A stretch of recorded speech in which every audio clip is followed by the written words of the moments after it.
watch them fight and die in the name of freedom.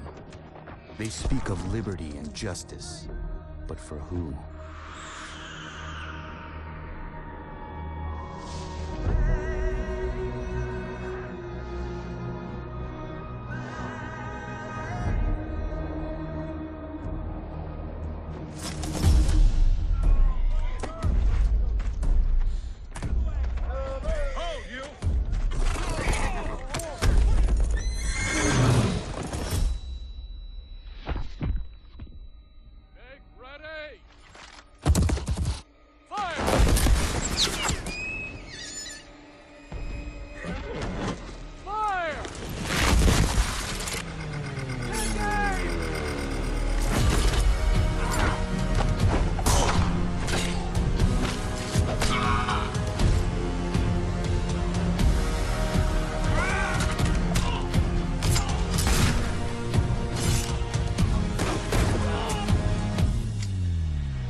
On him!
Determine whether Americans are to be free men or slaves.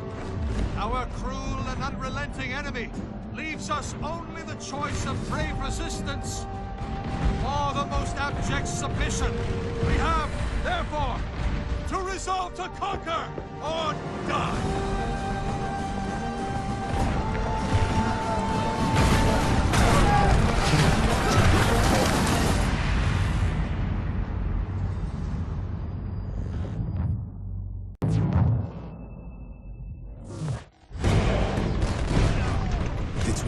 Anticipated titles in gaming history. Now, in this 4-part series, get an inside look on the making of this truly revolutionary game. Inside the process of the creative team, the designers, writers, artists, and animators who brought it to life. So that's what we need. It's going to be better than the cloud of smoke. Inside the technical breakthroughs that made it all possible. And inside the American Revolution, with interviews from war historians. It was a slaughter on the ground. Soldiers. It's guerrilla warfare. And weapons experts. They would use their weapon in whatever way they could. Who show us just how brutal the war really was.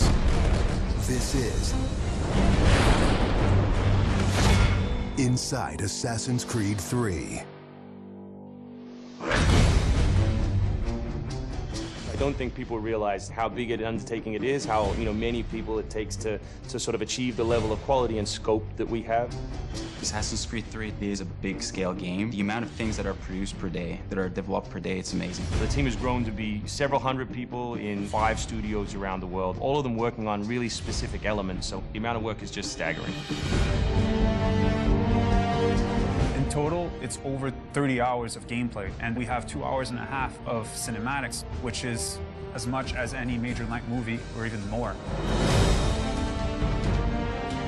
We have an amazing team on AC3. Everyone's super passionate about the project. When we started AC3, we knew it had to be big and ambitious and different. It's very rare in your career that you get an opportunity to try and go for the gold medal, and we really felt like this was our shot at it. A lot of tired people on the floor right now, but a lot of happy, tired people.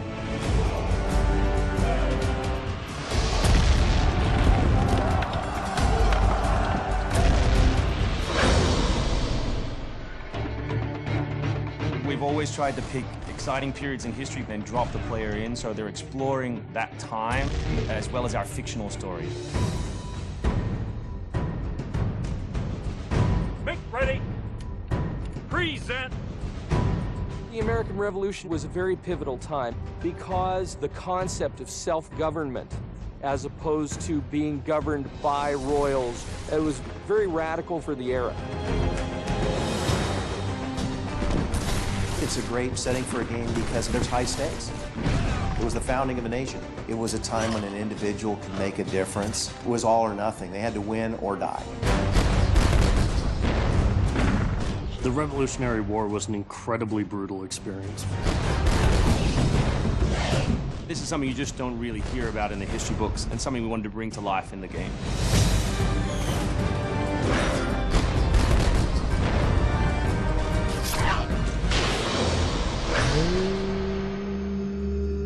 Connor is our new hero in Assassin's Creed 3. He's half British, half Mohawk.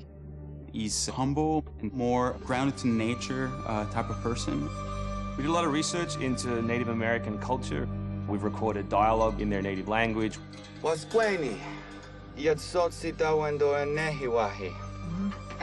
I loved it. And we've tried very hard to reflect their culture as accurately as possible. His name, Radun Hagedum, it refers to a life that is scratched, meaning that he had to struggle to survive. Connor, as a hero, is someone who sees himself as a defender of the people. He's more inclined to justice than revenge. One thing to declare our independence. Now, my friend, we must make it so. Connor's goal is to assassinate key historical figures at major battles, at major events during the Revolution.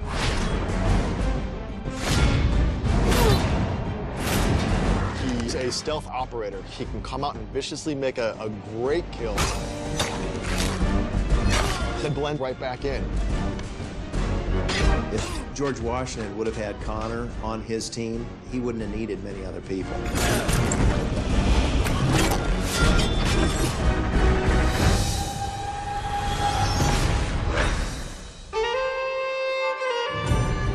Anvil Next is an engine that gives us the possibility to do things that were not possible to do before. The weather system, the seasons, the formable snow, bigger worlds in general, the ocean. It's the sum of 3 years of improvements that we've built upon.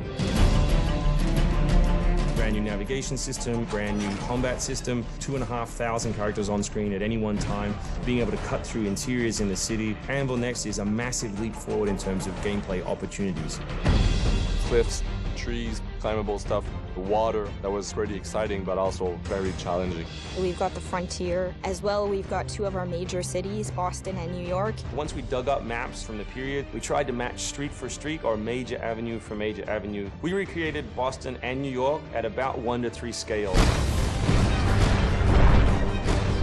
We set out with crazy ambitions for this game, and with Anvil Next, it brings the experience to a whole new level. The fascinating thing for us is that we can bring history to life. We can actually make it a place that's explorable and vibrant and real. We hope we're offering by far the biggest and best Assassins yet. Next time on Inside Assassin's Creed 3, combat, weapons, and tactics. American tactics were really frowned upon by the British. He was trained in a very different style of fighting to the British soldiers. Connor is essentially the first guerrilla fighter.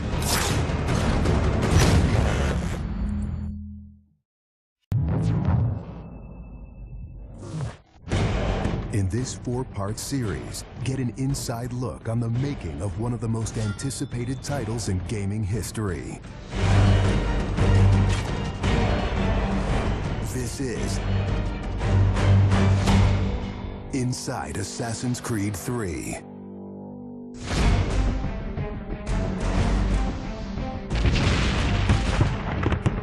Something we really wanted to emphasize was the sheer brutality of combat in the period. We've all seen the paintings of the revolution, and death is glorified, death is angelic, but it wasn't that way on the battlefield. It was a brutal conflict. It feels that you're constantly going through dynamic fights, and that's not something technically we could do in the past. So it was like a personal challenge on the team to say, no, I think we can do this.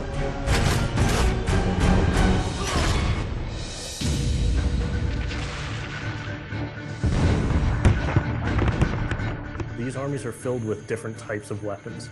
So, you have everything from muskets, you have grenadiers, you have guys with boarding axes. Being shot by a musket would be an awfully painful way to go. The caliber size of the ball was at least 3 or 4 times as large as anything that any modern military is using today. After the muskets were discharged, they would charge with their bayonets, what basically is a giant spear, and he has every intention of running that through you. They would shoot and then they would march, and that hand-to-hand combat was really brutal. And whether it's people using a bayonet affixed on the end of a musket, a small hatchet, this is a kind of killing that is very mano a mano.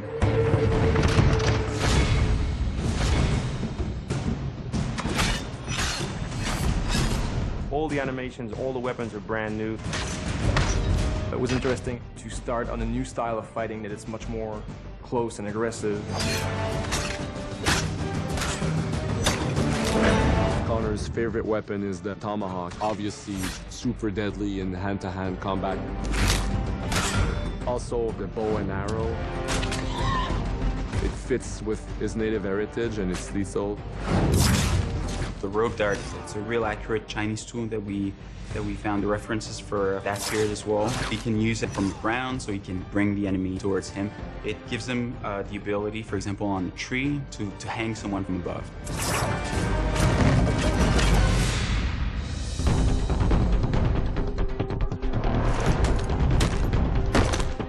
In Assassin's Creed 3, the one thing that we decided to do is to revamp the fight system from scratch.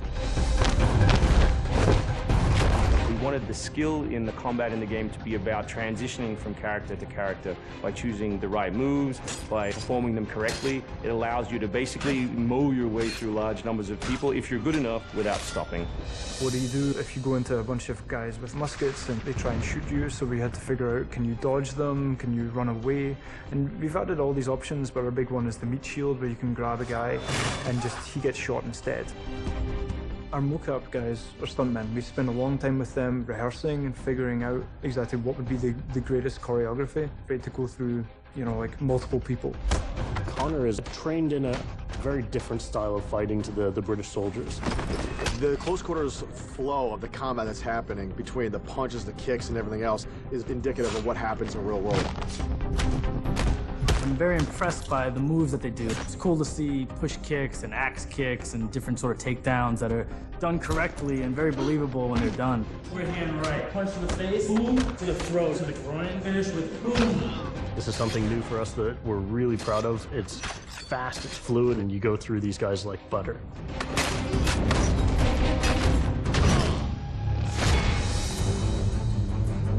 Connor is essentially the first guerrilla fighter. He's someone whose goal is always to move behind enemy lines, to pick off his target, and to escape.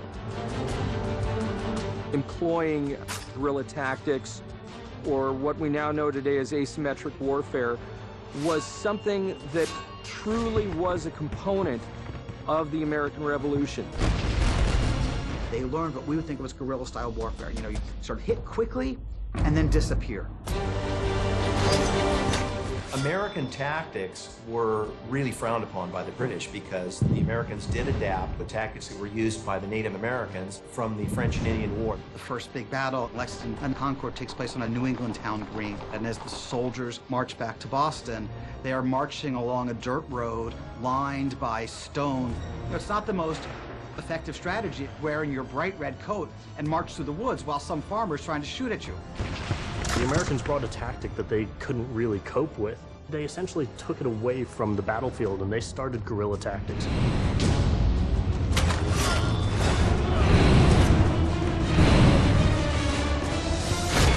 Next time on Inside Assassin's Creed 3, the hero behind the war.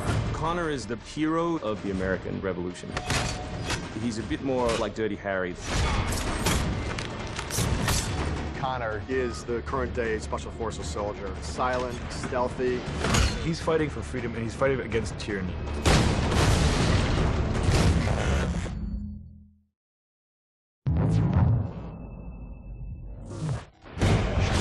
In this 4-part series, get an inside look on the making of one of the most anticipated titles in gaming history.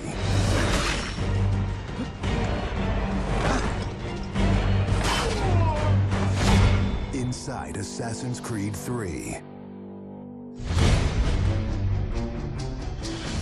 Connor is the brand new hero in the game. He's a brand new assassin. He's half Native American, half European. We wanted to build that base conflict into his background. Why are you here? When he begins his journey, he has a very clear sense of what is right and what is wrong.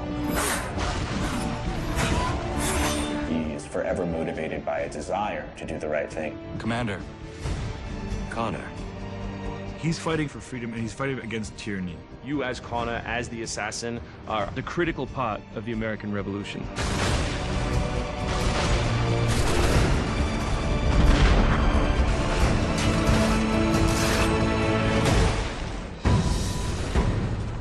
The way that we wanted to deal with the historical figures was for you to meet them sort of over the course of your journey in a way in which the history books wouldn't normally portray them.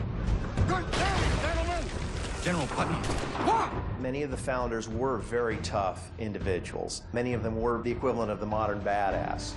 Our founding fathers were very hard, disciplined, dedicated individuals who wanted freedom, who wanted liberty, who wanted to express themselves their own way and not be controlled. These founding fathers were comfortable with war, and they were warriors. Do not fire until you see the whites of their eyes! Connor doesn't know much of the European ways at first, and then he gets to learn about these guys, these heroic figures. So for Washington, for instance, he sees that very strong guy, and Connor believes in him. Connor is moving in and out of both the revolution and the rest of the history. Whenever he sees conflict between two groups, he takes the side of the greater good.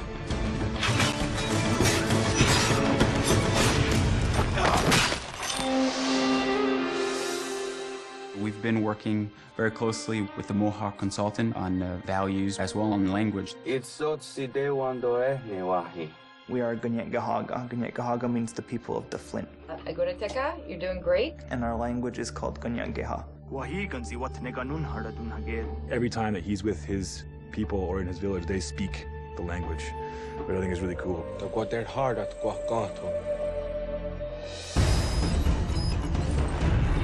Connor, as a Native American character, he's very familiar with Native American war clubs, with the tomahawk, with the bow. He's got very refined sense of hunting and tracking. He's been raised with the ability to navigate this environment. Connor has a lot of his ancestry's strength from the Mohawks. He's strong, he's agile, he's able to run in the wood very quickly. It's really his nature, that's really his home. We had so many different versions of Connor, and he started off really slim, and then we bulked him up by adding fur and cloaks and all these things. Instead of this thin, lean assassin, like he fills out his coat. He's just a warrior in every sense.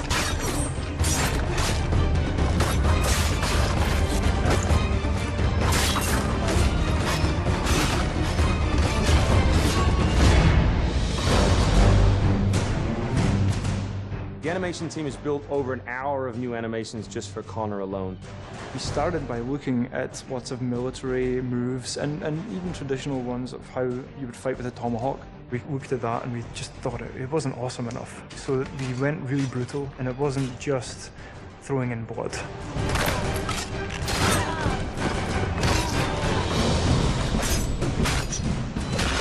We put a lot of time into the navigation elements, and we've completely redone our climb system. We really wanted it to be much more organic. There's so much variety in what he can climb and how he can do it. Connor moves are directly inspired by parkour. Parkour is basically all about efficiency of movement, the quickest manner from point A to point B. When you see specific parkour movements, Connor doing a lazy vault or a dive roll, now, the movements themselves are very accurate. Connor moves in the game like I want to move in real life.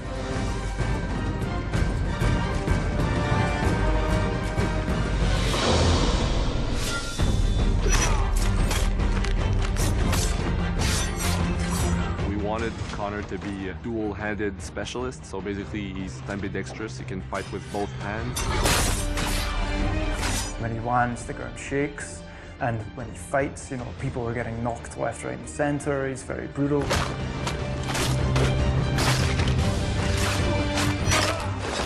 He is battle-driven. He's brutality, and he's the type of assassin who comes up and kills without question or hesitation.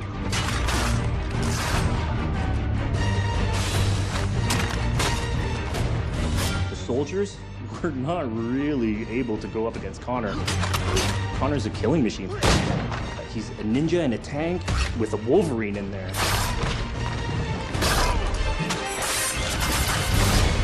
Next time on Inside Assassin's Creed 3, America by Land and Sea. You control the sea and you control the conflict. What's new about Assassin's Creed 3? Obviously new cities with New York and Boston. It was a gamble every year that you were out on the frontier, whether you're going to make it or not.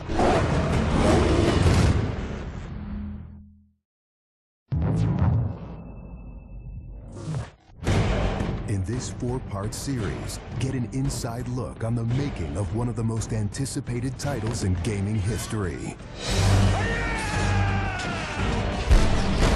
This is Inside Assassin's Creed 3. Ever since Europeans arrived in North America, they had been involved in shipping goods back and forth across the Atlantic Ocean. In order to make this economic system work, the British tried to control the goods that are going to the colonies. And it was this goods coming back and forth which made a few places on eastern North America important. Whether it's the Boston Tea Party or the Boston Massacre. Fire! We have these big historical events that we can situate our game around. All of these events that people have a rough understanding of, but they've really never experienced.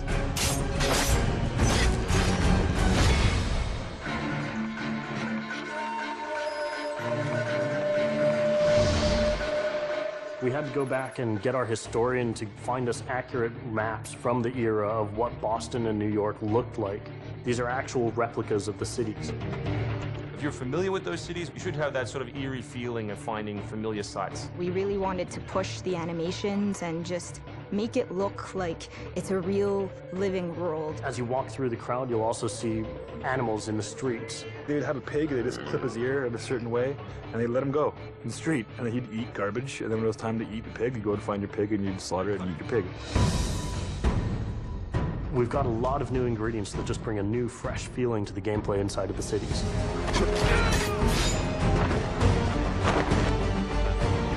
We have these great new stalking zones that you're going to find throughout the cities. It's a great way for you to remain hidden from your enemies and actually be able to sneak up to them so that you could assassinate.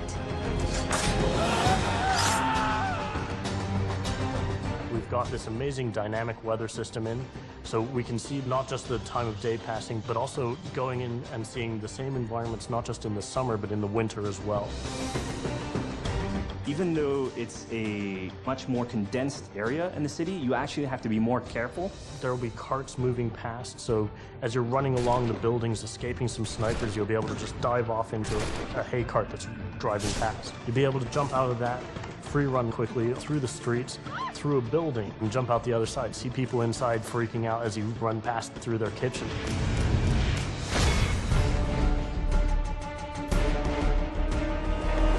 Living on the frontier was extremely difficult. Not only did you have harsh winters, cold, freezing temperatures, in the summer you had heat, humidity, so it was a gamble every year that you were out on the frontier, whether you're going to make it or not.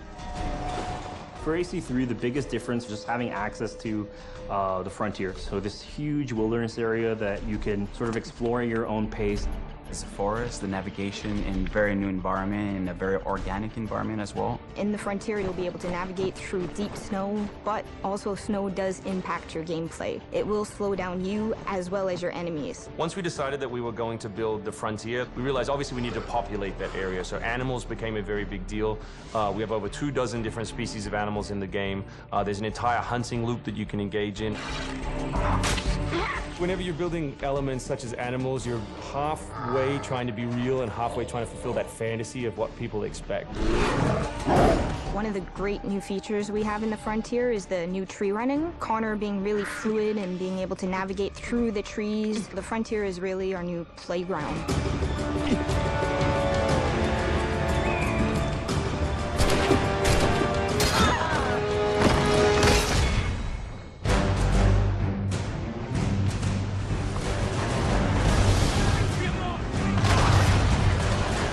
This war at sea was truly a global war and involved not only the British, but the French and the Spanish and the Dutch.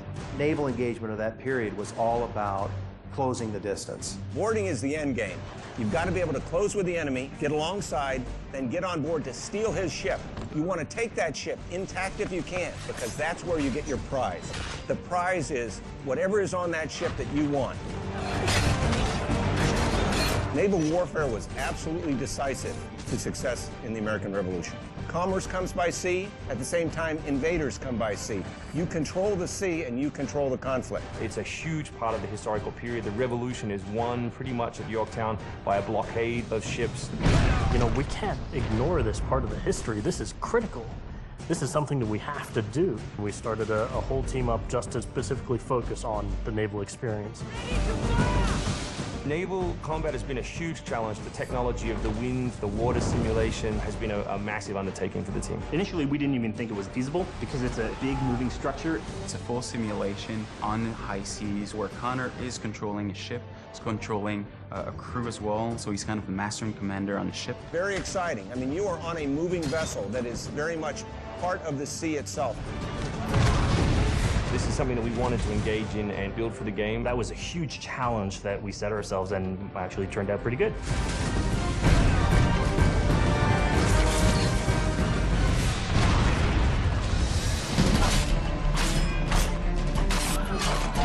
If you haven't played any Assassin's Creed games before, we really think this is a great point to get on board.